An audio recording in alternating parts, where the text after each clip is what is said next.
Hello friends, independence के बाद India में डेमोक्रेसी आई और अब बहुत सारी चीजें थी जिन पे ध्यान देना था, जैसे कि एम्प्लॉयमेंट, हेल्थ, डिफेंस और बहुत सारी चीजें। अब हमें हमारी फॉरेन पॉलिसी भी बनानी थी। हमें अपने नेशन के साथ साथ आसपास की नेबरिंग कंट्रीज के बारे में भी सोचना था और उनके साथ अपने रिश्तों को मजबूत करना था। कैसे होंगे हमारे रिलेशन उनके साथ, आइए जानते हैं इस लेसन में। Thank you so much. तो आइए शुरू करते हैं चैप्टर नंबर 12। हमारे लेसन का नाम है इंडिया आफ्टर इंडिपेंडेंस। स्वतंत्रता के बाद भारत की स्थिति कैसी थी, ये हम इस लेसन में समझेंगे। मैं हूं आरती मिश्रा, यहाँ आप मेरा इंट्रोडक्शन देख सकते हैं। बहुत सारे संघर्ष के बाद आखिर भारत को आजादी मिली। अगस्त 1947 का वो स्वर्णिम दिन जब भारत को अपनी स्वतंत्रता मिलती है, लेकिन ये स्वतंत्रता कई सारी समस्याओं को भी लेकर आई। सबसे बड़ी समस्या हुई पार्टीशन के बाद। पार्टीशन यानी कि पाकिस्तान, जो अब तक भारत का हिस्सा हुआ करता था, अब वो एक अलग देश बन चुका था। एक ऐसा देश जिसमें से करीब करीब 8 मिलियन रेफ्यूजीज थे जो कि भारत में आना चाहते थे और भारत में आकर रहना चाहते थे। वो भारत आए और वो ऐसे लोग थे जिनके पास ना रहने को कोई घर था और ना कोई काम। लेकिन धीरे धीरे इनमें से कई सारे लोग भारत का अभिन्न हिस्सा बन जाते हैं। अगली दूसरी समस्या थी प्रिंसली स्टेट्स की। प्रिंसली स्टेट्स यानी कि वो स्टेट्स जो कि आज भी महाराजाओं और नवाबों के द्वारा रूल की जा रही थी। करीब करीब 500 ऐसे प्रिंसली स्टेट्स थे जहाँ पे महाराजा या नवाब थे और वो भारत का हिस्सा नहीं बनना चाहते थे, क्योंकि वो लोकतंत्र के समर्थक नहीं थे। इन्हें मनाना और इन्हें हमारे देश का हिस्सा बनाना एक बहुत बड़ी समस्या थी। लेकिन ये चैलेंज भी हमने ओवरकम किया और उन्हें परसुएट किया, उन्हें कन्विंस किया और वो भी भारत का हिस्सा बन गए। 30 जनवरी 1948 को महात्मा गांधी को नाथूराम गोडसे के द्वारा मार दिया गया। नाथूराम गोडसे ने गांधी जी की हत्या कर दी और ऐसा उसने इसलिए किया था क्योंकि गांधी जी हमेशा हिंदू और मुस्लिम एकता की बात करते थे, जो कि नाथूराम गोडसे नहीं चाहता था। नाथूराम के हिसाब से हिंदू और मुस्लिम कभी भी एक साथ रह ही नहीं सकते, इसीलिए वो गांधी जी का समर्थक नहीं था, जिसकी वजह से उसने उनकी हत्या कर दी। अब हमारे कॉन्स्टिट्यूशन का निर्माण होना था। भारत का संविधान कॉन्स्टिट्यूएंट असेंबली के द्वारा बनाया गया, जो कि न्यू दिल्ली में अपनी मीटिंग्स किया करते थे। ये लोग दिल्ली में तो मिलते थे, लेकिन इनके पार्टिसिपेंट्स, इनके सभी मेंबर्स भारत के अलग अलग कोने से आते थे और ये लोग अलग अलग पॉलिटिकल पार्टीज को भी बिलोंग करते थे। इनके डिस्कशन के वजह से ही भारत को उसका संविधान मिला, जिसे अडॉप्ट किया गया 26 जनवरी 1950 को। इस संविधान के कई सारे फीचर्स हैं, जिसमें से एक था adoption of universal adult franchise, यानी कि इस देश के सभी एडल्ट सिटीजन्स को वोटिंग राइट मिल गया था और सभी लोग मत देने के अधिकारी थे। ये जो मत देने का अधिकार था, पहले लोगों के पास नहीं था। पहले ये प्रॉपर्टी या फिर एजुकेशन के ऊपर बेस्ड था, लेकिन अब सभी एडल्ट मेंबर्स को ये अधिकार मिल चुका था। अगला जो इम्पोर्टेंट फीचर है कॉन्स्टिट्यूशन का, वो ये था कि इक्वालिटी होगी, यानी कि समानता। कानून के नजर में सभी नागरिक समान होंगे, चाहे वो किसी भी कास्ट, किसी भी रिलीजियस बैकग्राउंड से बिलोंग करते हों या वो किसी भी जाति के हों।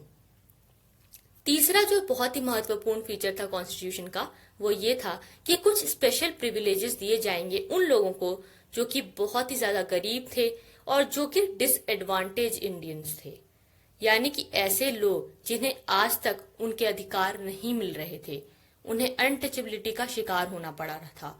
वो गरीबी के वजह से या दूसरी जाति प्रथा के वजह से या दूसरी कुरीतियों की वजह से आज तक दबे हुए थे। तो इन सभी लोगों को अपलिफ्ट करने के लिए गवर्नमेंट बहुत सारे लॉज लेके आई। इसमें सबसे बड़ा लॉ ये हुआ कि अनटचेबिलिटी को अब खत्म कर दिया गया।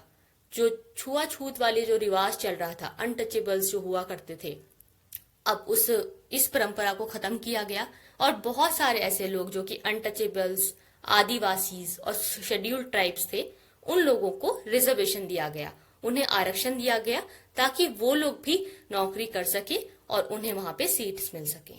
तो यहाँ से शुरू हुए रिजर्वेशन। तो इसके बाद रिजर्वेशन जो है आज भी हमारे देश में है, जो चल रहा है। अगली जो चीज कॉन्स्टिट्यूशन में थी वो बहुत इंपॉर्टेंट है, वो है कि सभी लिस्ट्स का निर्माण करना। ये जो है सब्जेक्ट्स के लिए लिस्ट थी, यूनियन लिस्ट, स्टेट लिस्ट और कंकरेंट लिस्ट। इसके द्वारा ये बात पक्की हो गई कि कौन सा काम सेंटर का है और कौन सा स्टेट का। यूनियन लिस्ट में वो सभी सब्जेक्ट्स रखे गए जिसमें टैक्सेस, डिफेंस, फॉरेन अफेयर्स जैसे मामले थे। इन मामलों पे सेंटर का नियंत्रण था और सेंटर की रिस्पॉन्सिबिलिटी होगी कि वो इन पर कानून बनाए।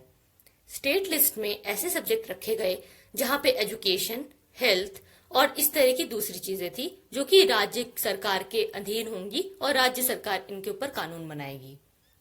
तीसरी लिस्ट है कंकरेंट लिस्ट, जो कि दोनों के लिए ही है। यहाँ पे फॉरेस्ट, एग्रीकल्चर जैसे मामले होंगे और इसमें सेंटर और स्टेट मिलकर एक ज्वाइंट रिस्पॉन्सिबिलिटी निभाते हुए मिलकर कानून बना सकते थे। अगला मुद्दा था राष्ट्रभाषा का। कौन सी ऐसी लैंग्वेज है जिसे हम नेशनल लैंग्वेज माने? तो एक कॉम्प्रोमाइज किया गया कि जो हिंदी है उसे ऑफिशियल लैंग्वेज माना जाएगा और साथ ही इंग्लिश को भी यूज किया जाएगा सर्विसेज में, कोर्ट्स में और कम्युनिकेशन के लिए। ऐसा इसलिए किया गया क्योंकि हिंदी नॉर्थ इंडिया में तो बहुत प्रचलित थी, लेकिन साउथ इंडिया के लोग हिंदी को नहीं बोल पाते थे या समझ नहीं पाते थे। इसलिए वो लोग जो है इसके समर्थन में नहीं थे और इसलिए कहा गया कि हिंदी हालांकि कई सारे लोग बोलते और समझते हैं, लेकिन इसे हम नेशनल लैंग्वेज के रूप में नहीं देख सकते। इसलिए हिंदी और इंग्लिश दोनों को ही रखा गया और दोनों का ही यूज आज भी होता है। एक और चीज थी, यहाँ पे जब स्टेट्स का निर्माण हो रहा था तो वो लिंग्विस्टिक बेसिस पे नहीं था। शुरुआत में ये नहीं माना जा रहा था कि भाषा के आधार पर राज्यों का निर्माण किया जाए। तो इसलिए एक गांधी जी दूसरे भी थे जो कि आंध्र प्रदेश में थे, उनका नाम था पोटी श्रीरामुलु। इन्होंने एक आमरण अनशन की शुरुआत की। ऐसा इन्होंने इसलिए किया क्योंकि वो आंध्रा स्टेट का निर्माण चाहते थे। वो चाहते थे कि जो भी तेलुगु स्पीकर्स हैं उन्हें अलग राज्य मिले, इसलिए उन्होंने आमरण अनशन की शुरुआत की। इसकी वजह से बहुत सारे लोग उनके सपोर्ट में आ गए, कई सारे हड़ताल हुए और बंद हुए।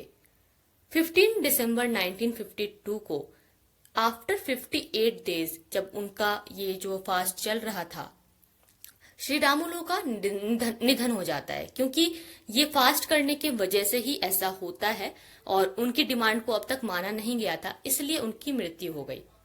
जब ये बात न्यूज़पेपर्स में और दूसरी जगह पे आई और फैली तो लोग जो हैं बिल्कुल परेशान हो गए, काफी गुस्से में आ गए और फिर सरकार को उस बात को मानना पड़ा, इस डिमांड को मानना पड़ा।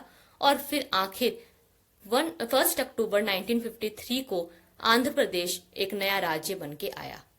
जब आंध्र प्रदेश को नए राज्य का दर्जा मिला जो कि लिंग्विस्टिक बेसिस पे था, तो दूसरे भी जगह से, देश के दूसरे हिस्से से भी इस प्रकार की आवाजें उठने लगी। आंध्रा के बाद लिंग्विस्टिक कम्युनिटीज ने डिमांड की कि उन्हें भी सेपरेट स्टेट मिले। इसीलिए एक स्टेट रीऑर्गेनाइजेशन कमीशन को सेटअप किया गया, जिसने अपनी रिपोर्ट दी 1956 में और रिकमेंड किया कि दोबारा से डिस्ट्रिक्ट्स और प्रोविंशियल बाउंड्रीज को बनाना चाहिए और इन बाउंड्रीज के हिसाब से असमीज, बंगाली, उड़िया, तमिल, मलयालम, कन्नड़, तेलुगु स्पीकर्स को अब अलग किया जाएगा और हिंदी स्पीकिंग रीजन्स जो है नॉर्थ इंडिया में, उन्हें भी अलग अलग स्टेट्स में बांट दिया जाएगा। इसके बाद फिर स्टेट्स तो बन गए, अब इन स्टेट्स में काम कैसे होगा, प्लानिंग कैसे होगी, डेवलपमेंट कैसे होगा। इसीलिए 1950 में गवर्नमेंट ने एक प्लानिंग कमीशन का गठन किया। ये जो प्लानिंग कमीशन है, इसका काम होगा कि वो डिजाइन करे और एग्जीक्यूट करे सुटेबल पॉलिसीज को, जिससे कि इकोनॉमिक डेवलपमेंट हो सके। सभी लोग मान रहे थे कि मिक्स्ड इकोनॉमी भारत के लिए बेस्ट रहेगी, जहां पे स्टेट और प्राइवेट सेक्टर मिलके काम कर सके। 1956 में सेकेंड 5 ईयर प्लान लॉन्च होता है, जिसमें बात की गई थी हैवी इंडस्ट्रीज की, इंडस्ट्रियलाइजेशन की बात की जा रही थी और स्टील और दूसरे इंडस्ट्रीज को लगाने की बात की जा रही थी। बड़े बड़े डैम्स और बड़ी बड़ी बिल्डिंग्स को बनाना चाहिए, इस प्रकार की बातें हो रही थी। इंडिया को जब फ्रीडम मिली तो ये एक ऐसा वक्त था जब द्वितीय विश्व युद्ध का अंत हुआ था और इसके बाद बहुत सारी इंटरनेशनल बॉडीज थी जो कि फॉर्म हो रही थी, जैसे कि यूनाइटेड नेशन जो कि 1945 में फॉर्म हुआ। 1950 से 1960 के बीच में दुनिया में बहुत उथल पुथल थी। कोल्ड वॉर की शुरुआत हो चुकी थी। कोल्ड वॉर जो है ये हम पॉलिटी की समरी में देखेंगे और इसके बारे में जानेंगे। फिर भी मैं थोड़ा सा आपको बता देती हूँ कि ये एक पावर ऑफ राइवलरी थी जो कि आइडियोलॉजी के ऊपर बेस्ड थी। यानी कि यूएसए और यूएसएसआर की दो अलग अलग विचारधाराएं थी कि इकोनॉमी को चलाने के हिसाब से ये दोनों अलग अलग तरीके से अलग अलग बातों को सपोर्ट कर रहे थे। उन सभी डिटेल्स को हम पॉलिटी में और इकोनॉमी में जानेंगे। तो यूएसए और यूएसएसआर ने क्या किया कि दुनिया में अलग अलग देशों को अपने हिस्से में मिलाने की कोशिश की। दोनों ही कंट्रीज अपनी मिलिट्री अलायंस बना रहे थे और ये एक ऐसा टाइम था जब बहुत सारे कॉलोनियल एम्पायर्स जो हुआ करते थे, पहले जो कॉलोनीज हुआ करती थी, उन्हें अब इंडिपेंडेंस मिल रही थी। जैसे भारत को स्वतंत्रता मिली थी, वैसे और भी दूसरे देश थे जो गुलाम थे, अब उन्हें भी स्वतंत्रता मिल रही थी। तो ऐसे बहुत सारे देश थे। इस बीच में प्राइम मिनिस्टर जवाहरलाल नेहरू ने एक बहुत ही बढ़िया फॉरेन पॉलिसी का निर्माण किया। इन्होंने कहा कि हम फ्री इंडिया में एक ऐसी चीज को फॉलो करेंगे जो कि बिल्कुल ही अलग है। ये था non alignment movement. Non alignment की ये जो शुरुआत थी, ये हमारी इंडिया की फॉरेन पॉलिसी बनी। ये जो किताब है यहाँ खत्म हो जाती है, ये चैप्टर नंबर 12, ये आखिरी लेसन था। अब हम क्लास 9th की एनसीईआरटी हिस्ट्री को शुरू करने जा रहे हैं और फिर हम 10th, 11th, 12th सभी को कवर करेंगे एक एक करके। इससे जो पुराने लेसन हैं सीरीज के, वो आप अनअकैडमी के लर्निंग ऐप को डाउनलोड करके देख सकते हैं। आप सिंपली मेरा नाम सर्च करेंगे आरती मिश्रा और आपको मेरे सारे कोर्सेज मिल जाएंगे।